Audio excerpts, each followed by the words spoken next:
Okay, so let's create our role by going to People, Permissions, and then Roles. And here at the bottom, we'll add Blog Contributor. I'll click Add Role. All right, now let's edit the permissions for our blog contributor.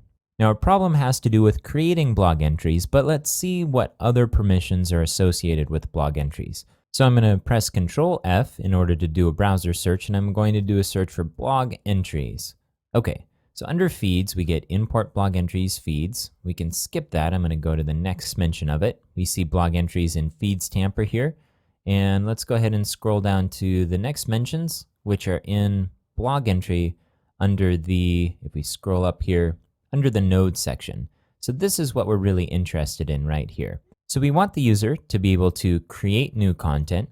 We want them to be able to edit their own blog content. We don't want them to be able to edit any blog entries.